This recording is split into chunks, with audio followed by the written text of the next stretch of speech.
बंधु माने आजिर एही कार्यक्रम को आपण मानक स्वागत। आजिर एही कार्यक्रमटी मीन राशि व्यक्ति विशेष मानक पई बहुत गुरुत्वपूर्ण अटे। कारण मीन राशि व्यक्ति विशेष मानकर जीवन एही चंद्र ग्रहण परठारु संपूर्ण भाବରେ बदलिबाको जाउछि। आपणक जीवन रे एक विराट बड़ परिवर्तन आसिबाको जाउछि। कारण ग्रह नक्षत्र मानकर चलन रे एक बड़ परिवर्तन हेबाको जाउछि। जार प्रभाव रे आपणक जीवन रे मध्य किछि बड़ परिवर्तन हेबाको जाउछि। तेबे बंधु माने आपणक जीवन रे कौन सब बड़ घटना घटिबाको जाउछि, केउ सब परिवर्तन हेबाको जाउछि से विषय जानिबा पई आपण माने भिडियोटी को स्किप न करी शेष पर्यंत निश्चय देखंतु एवं भिडियोटी को लाइक करी चैनलटी को सब्सक्राइब करी दियंतु।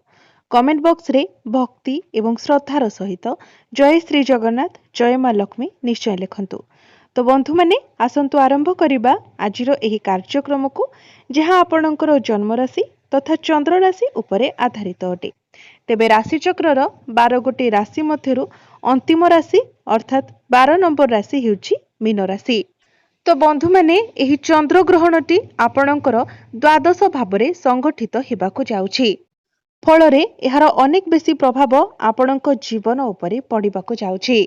बंधु माने एही चंद्र ग्रहण परे आपणकर स्वास्थ्य बहुत भल रहिबो। आपण निजको स्वास्थ्यवान अनुभव करिवे। कारण राहु आपणकर द्वादश भावरे अछंती। गुरु आपणकर चतुर्थ भावरे बहुत मजबूत स्थिति रे अछंती। गुरुंकर बहुत शुभ दृष्टि आपणकर स्वास्थ्य उपरे रहिबो। एहा व्यतीत शनि आपणकर प्रथम भावरे अछंती, किंतु मंगल आपणकर अष्टम भावको चलन करिवे। तो जदिओ सेमिति किछि बड़ धरणर स्वास्थ्य जनित समस्या आपणकर देखा जाउ नाही, केवल मुंड पिंधा भली समस्या टिके देखा देबो, ताहा भी छोट मोट समस्या हेबो। किंतु गुरुंकर स्थिति जेहेतु मजबूत रहुछि, तेणु जदि भी सेमिति किछि स्वास्थ्य जनित समस्या देखा देबो तो ताहा शीघ्र ही दूर होइछिबो। आपणकर इम्यूनिटी सिस्टम स्ट्रांग रहिबो। एबे आसंतु जानिबा आपणकर शिक्षा क्षेत्र किपरि रहिबो एही चंद्र ग्रहण परे। तेबे बंधु माने कुंडलीर पंचम भावटी होइथाय आपणकर शिक्षार भाव। आपणकर पंचम भावर अधिपति हेउछंती चंद्रमा, जे कि प्रति 2 दिन रे निजर राशि परिवर्तन करिथांती। तेबे आपणकर पंचम भावरे विराजमान अछंती शुक्र। विद्या एवं बुद्धिर कारक ग्रह बुध मध्य आपणकर सप्तम भावको चलन करिवे एवं आपणकर लग्न को देखिबे। तो एही चंद्र ग्रहण परे आपणकर शिक्षा क्षेत्र मध्य बहुत भल रहिबो। जदि एही चंद्र ग्रहण परे विशेष करी 15 सेप्टेम्बर परे आपणकर जदि किछि एग्जाम अछि, कोनोसी कॉम्पिटिटिव एग्जाम अछि, प्रतियोगितामूलक परीक्षा अछि, सरकारी परीक्षा अछि, तो निश्चित भाबरे सेथिरे आपण उत्तीर्ण हेबे। किंबा जदि आपण कोनोसी कंपिटिशन रे पार्टिसिपेट करिसेंती तो सेथिरे मध्य आपण उत्तीर्ण हेबे। जदि आपण शिक्षा रिलेटेड कोनोसी भी डिसीजन नेबा पई चाहुचंती, कोनोसी भी स्टेप नेबा पई चाहुचंती, तो ही 15 सेप्टेम्बर परठारु आपणक पई समय बहुत भल रहिबो। आपण आपणकर शिक्षा क्षेत्र रे बहुत अधिक उन्नति करिवे। एबे आसंतु जानिबा आपणकर प्रेम जीवन किपरि रहिबो एही चंद्र ग्रहण परे। तेबे बंधु माने कुंडलीर पंचम भावटी आपणकर शिक्षार भाव हेबा सहित पंचम भावटी मध्य होइथाय प्रेम जीवनर भाव एवं संतानर भाव। तो आपणक पंचम भावर अधिपति हेउछंती चंद्रमा, जे कि प्रति 2 दिन रे निजर राशि परिवर्तन करिथांती। किंतु प्रेमर कारक ग्रह शुक्र आपणकर पंचम भावरे गोचर करुछंती। तेबे बंधु माने जेहेतु शुक्र आपणकर पंचम भावरे अछंती, तेणु निश्चित भावरे आपणकर प्रेम जीवन बहुत भल रहिबो। आपणक मध्यरे भल पाइबा बढ़िबो, अंडरस्टैंडिंग भल रहिबो। पूर्वरु जदि आपणक मध्यरे कोनोसी प्रकारर मनांतर मतांतर थिला, कोनोसी प्रकारर मिसअंडरस्टैंडिंग मिसकम्युनिकेशन थिला, तो से सब दूर होई जिवो। जदि आपणक मध्यरे कथावार्ता बंद होई जायतिला तो पुणी थरे आपणक मध्यरे पैचअप हेबार मध्य संभावना रहुछि। जो माने सिंगल अछंती सेमानंको नूतन पार्टनर मध्य मिली पारंती। एबे आसंतु जानिबा आपणकर वैवाहिक जीवन किपरि रहिबो एही चंद्र ग्रहण परठारु। तेबे बंधु माने कुंडलीर सप्तम भावटी होइथाय आपणक वैवाहिक जीवनर भाव, आपणक जीवन साथीर भाव। आपणक सप्तम भावर अधिपति हेउछंती बुध। तेबे खूब शीघ्र बुध आपणकर सप्तम भावको चलन करिवे, निजर स्वराशि को चलन करिवे।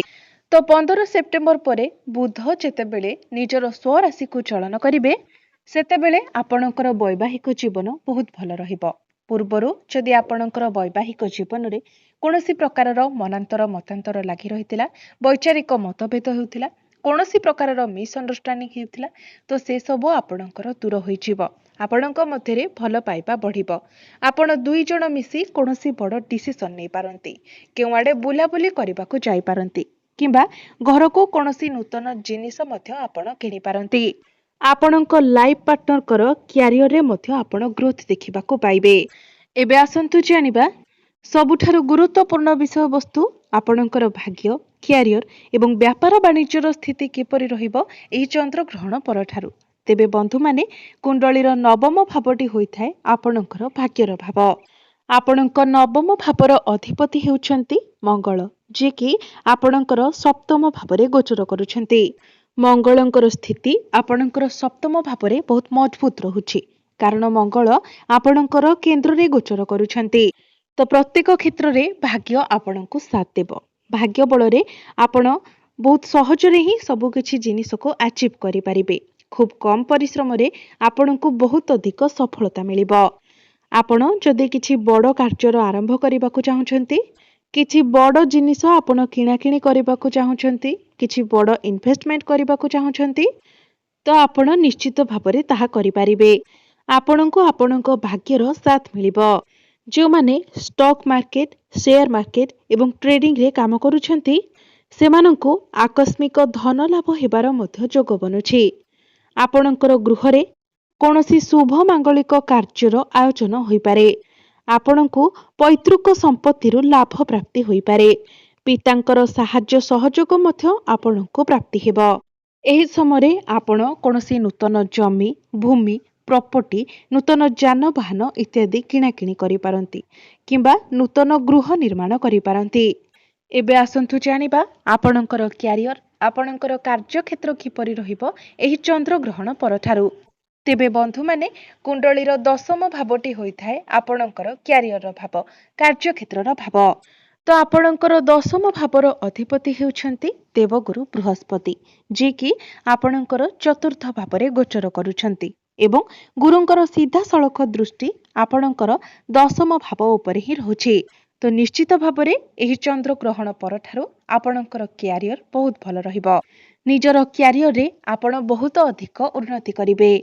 जदि आपण चाकरी करिसेंती तो चाकरी क्षेत्र रे आपणकर प्रमोशन हेबार जोग बनुछि। जो मानक निकटरे कोनोसी चाकरी नाही एवं चाकरी पाई आपण अपेक्षा रे थिले, तो एही चंद्र ग्रहण परे आपणको चाकरी मिलिबार मध्य बहुत अधिक संभावना रहुछि। तेणु आपण निज तरफरु चेष्टा जारी रखंतु।